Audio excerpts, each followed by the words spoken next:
Let's take a look at what has been happening so far. Iran fired more missiles at Israel, with at least one missile carrying cluster warhead seen in the night sky over Israel. Israel's rescue services say damage was caused at several locations in central Israel by cluster munitions or falling fragments following Iran's latest ballistic missile attack. Iran's Foreign Minister Abbas Araghchi says the Strait of Hormuz is not closed. He said maritime traffic isn't passing through the strait because insurance companies are concerned about the war started by the U.S. I mean, yeah, which is true. Nobody want to go through there because they're like, bro, first off, I mean, yeah, offering insurance doesn't mean that the insurance is going to be used. I mean, I think we should know that for insurance claims our damn selves and how we have to pull teeth just to get insurance companies to cover a claim. Fully at that, fully. So yeah, offering insurance and you know, passage or guidance is not enough for these captains or these ship and oil companies to take the risk. It's just not enough. All right. Not because of Iran's actions. He added that further threats will not sway Iranians nor insurers.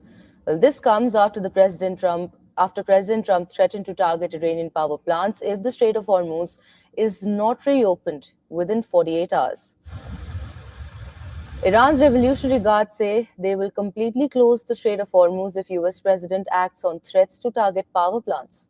A statement from IRGC says companies with US shares would be completely destroyed if Iranian energy facilities were targeted by Washington, and said energy facilities in countries that host American bases would be lawful targets. US Treasury Secretary Scott Bessent says Trump will do whatever is necessary to achieve his goals in West Asia. Bessent said the United States may need to escalate its attacks against Iran to be able to win down the war.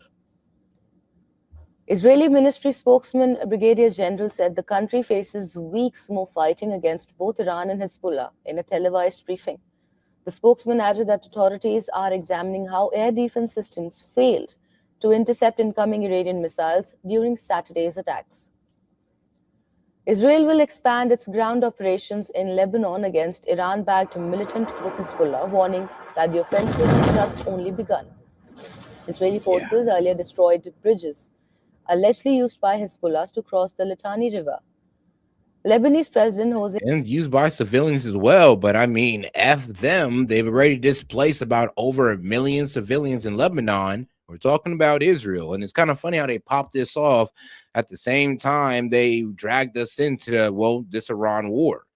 So it's kind of funny what Israel's doing right now, I'm telling you. Like, they're really trying to take southern Lebanon. I mean, I guess the Greater Israel plan is in effect. Has warned that the bridge attacks represent a dangerous escalation and flagrant violation of Lebanon's sovereignty. Israeli Prime Minister Benjamin Netanyahu has vowed to pursue senior commanders of Iran's Revolutionary Guards, quote-unquote, personally. He made the comment while visiting an Israeli town of Arad and struck by an Iranian missile. Kataib Hezbollah, an influential pro-Iran Iraqi armed group, has announced that it would extend a pause on its attacks on the US Embassy in Baghdad by 5 days. The group warned that it would respond if it came under attack, while denying involvement in a drone strike that hit an Iraqi intelligence building on Saturday.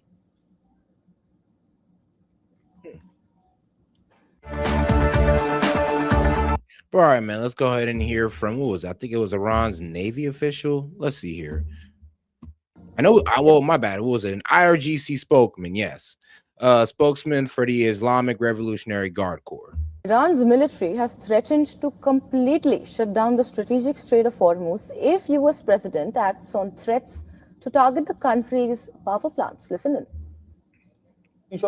If the United States threats regarding Iran's power plants are carried out, the following punitive measures will be taken immediately.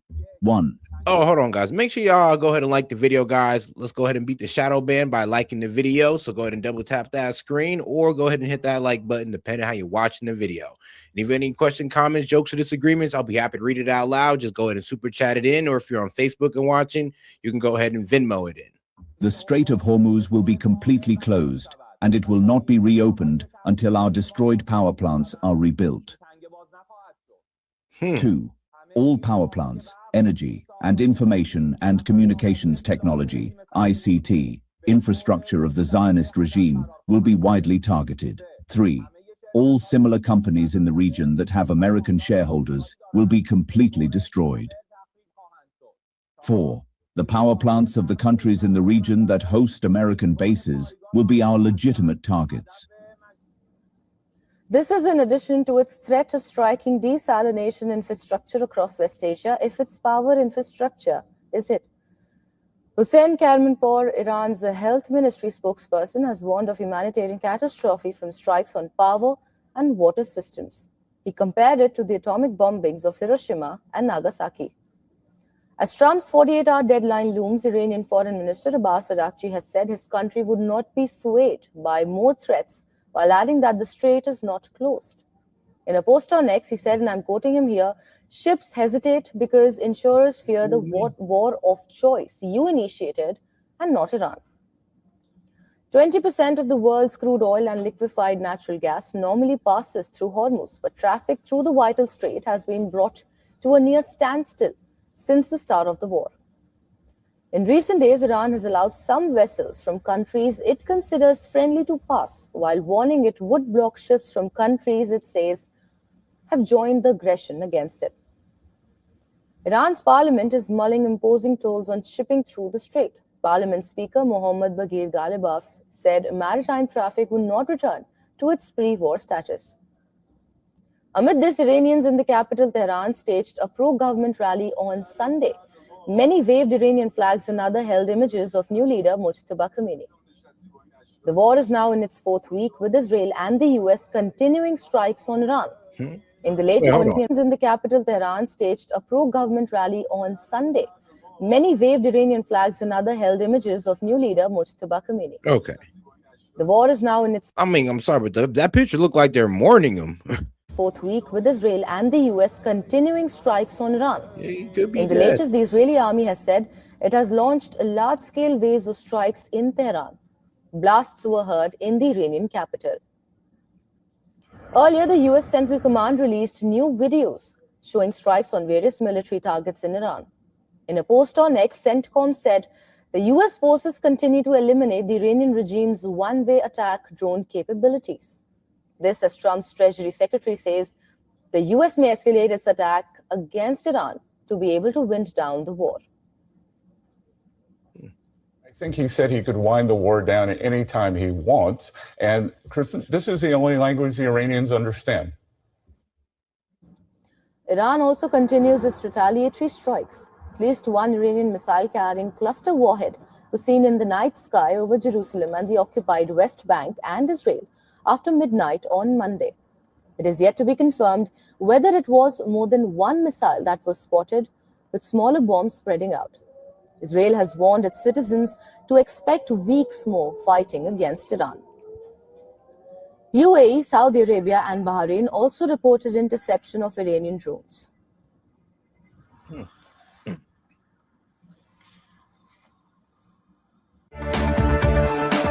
All right, now let's go ahead and get over here to Fox News.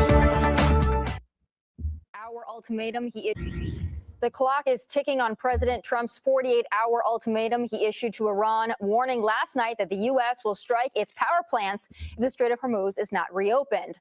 Let's check back in with Fox News senior correspondent Mike Tobin live in Tel Aviv. Mike, we're hearing that missiles are approaching Israel right now. What do you got for us? But, and also just a comment from, what that spokesman was saying for the IRGC. It kind of seems like, yeah, he's pretty much saying, look, if you try to blow up our stuff, yeah, we're going to make it really bad for you.